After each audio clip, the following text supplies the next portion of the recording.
If you have always wanted to learn how to solve a Rubik's Cube, I hear you and you're in the right place. Just to manage expectations a tiny bit, I am not a speed cuber, but I do feel very confident that I can teach you how to solve it. So I'm going to have 3 videos, 1 video for each layer. So in this video, we are going to solve the top layer / white side. I just want to give you some super quick tips and facts about Rubik's Cubes that help us solve them.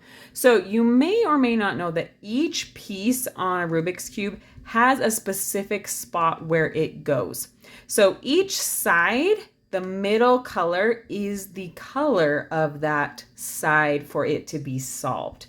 Why do we care about that? Well, then we know each of these pieces has a spot. So for example, this blue-orange piece, I know needs to be right here with the blue-orange side. That, among other reasons, is why we solve layer by layer and not side by side. So I wanted to show you really fast. If you look at this cube, it's all blue on this side. So you might think, sweet, I totally solved this side.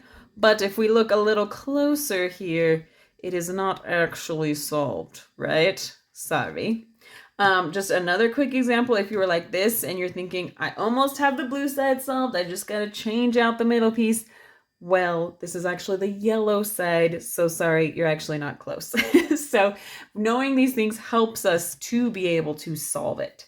The second thing I want to suggest is that you write down the algorithms that we are going to do. If you're like, what are you talking about? Don't worry, we will talk about it when we get there. This layer actually doesn't have any real algorithms. The second layer has one and the third layer has several. So what I would suggest you do is write them down. This is my cute paper I did. You're welcome for showing you that. And so what I did is I had my paper and I would keep it with me when I was solving. And then as more time went on, I didn't need to look at this one on the paper anymore. I could do it without that one. And then I could do it without the next one until I didn't need the paper at all. So that would be my suggestion for you, but do what you want. I will have one other tip for you at the end. It'll just make more sense then. So look out for that one at the end. All right, I am using a Rubik Speed Cube. Not because I'm a speed cuber, but because I really like how it moves. I will have a link for this one and others in the description, but any cube you have is probably great. Just know some of them move a bit easier than others. All right, but let's go ahead and solve this first layer. Our first goal when we are solving this is to make the daisy. That just means I'm going to flip this over here so I have my yellow center. And I want these 4 pieces to be white, so it kind of looks like a daisy. So I'm going to look for those white edge pieces. I'm not currently worried about the corner pieces. See how these have 3 sides? I'm not worried about those ones. I'm worried about the ones here, the edges that have a white and a different color. I want those to be surrounding my yellow piece. So I just need to figure out how to get them there. They might be in the top layer. You might have some in the middle layer and you might have some in the bottom layer. Now you'll see this one here is in the top layer, but it's not facing the right way. The easiest way to get a white edge piece to the top is to put it in the middle. So look, I'm just going to put it in my middle layer. There it is. And then I'm just going to turn it to the top. See that? I have one of my petals. Now I also have this one and I can just turn it right there. So I have 2 of my petals. Now I got to find my other ones. Let's see. Oh, there's one in the bottom here. If it's in the bottom, all I need to do is turn it to the middle layer. And then I could go like that, but that's going to get rid of that one, right? And I want that one to stay there. So I'm just going to turn it this way before I turn it up. And then I have those 3. All right, where did my last one go? Okay, it's down here. So I'm going to move it to the middle layer and then move it to the top. Again, I'm not going to do it like that because that would get rid of that one. I'm just going to twist it this way and get it up there. All right, there's my daisy. My next goal is to get the white cross. And I not only want the white cross, but I want the colors to match. So in this spot, I want the white red piece. In this spot, I want the white blue piece. Now, to do this, it's not too tricky. I'm just going to look at my daisy here, and I am going to line up the petals with their correct side. So you see here I have white, blue. I'm going to line that up with the blue side. And then all I need to do is turn it 180 degrees. And look at that. I have my white, blue. That piece is in the correct spot. All right. Now I'm just going to do it again. So I'm going to pick my white, green piece. I'm going to line that up with the green side, turn it 180 degrees, and then that piece is in the correct spot. Going back to the bottom, I've got my white, red piece. So I'm going to line that up with the red side, turn it 180 degrees, and now that piece is in the right spot. Let's go find the last one. It's my white, orange piece. I'm going to line it up with the orange side, turn it 180 degrees, and there is my cross with each of the white pieces lined up with their correct color side. Look at that. There we go. Step 3, you are already almost done with the first layer. You've probably guessed it. Our next goal is to get these white corners, and we want them on the correct side. So I want this one to be white, green, and red. This part isn't too tricky. The easiest way I believe to do this is to look for any of your white pieces, white corner pieces that are in the bottom layer. Now I want to look for one where white is on either this side or this side.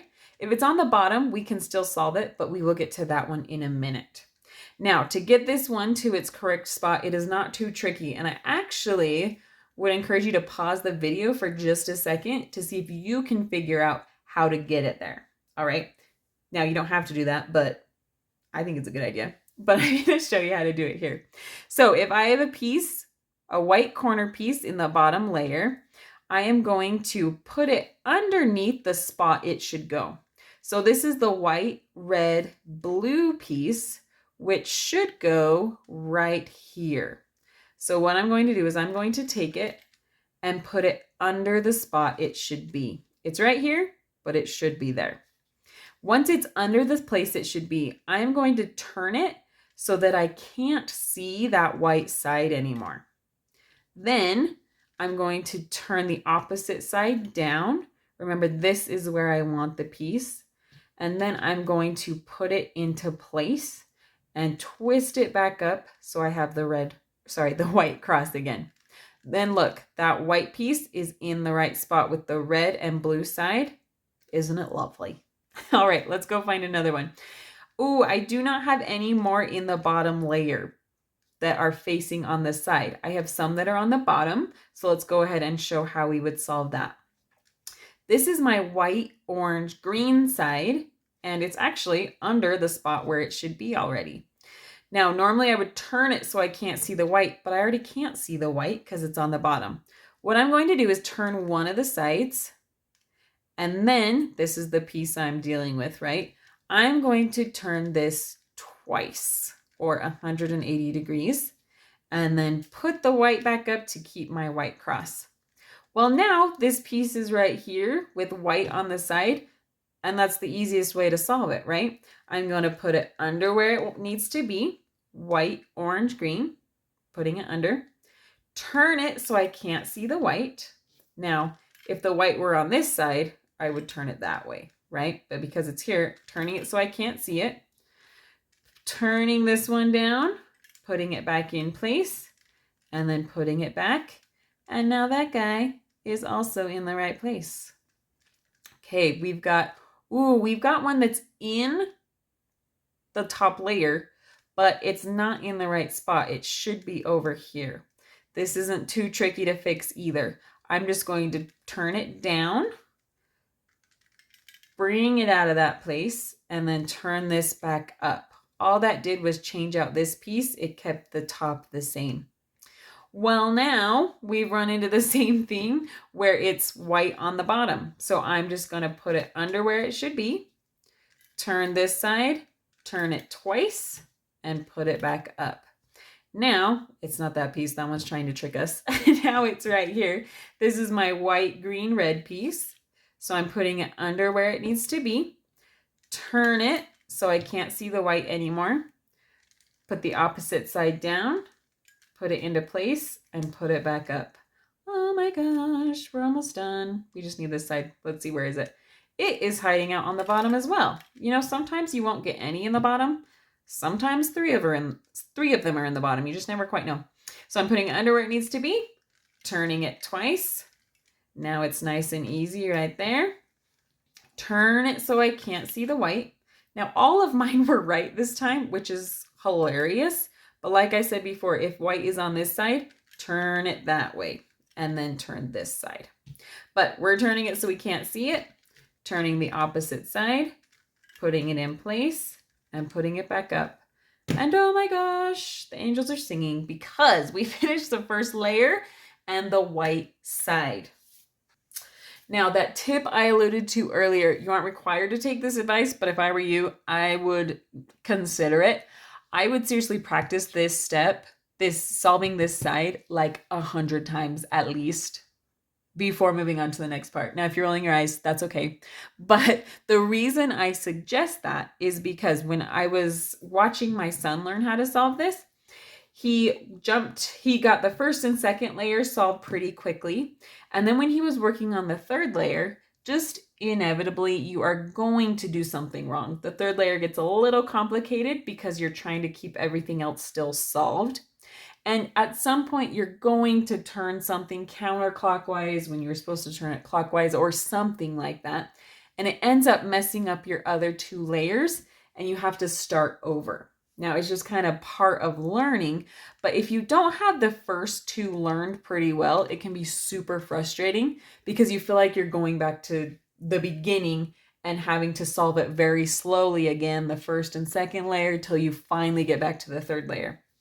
So I saw him get pretty frustrated, but then I saw him practice the first and second layer a ton of times. He had those two layers down really well. So then when he was working on the third layer again, if he would mess up, I'm pretty sure I heard him say, "Oh, I messed up. Oh, well." And he hurried and fixed it and then went back to the third layer. So that's just a suggestion to kind of help lower the frustration level. But I hope to see you on the second layer soon. Thanks.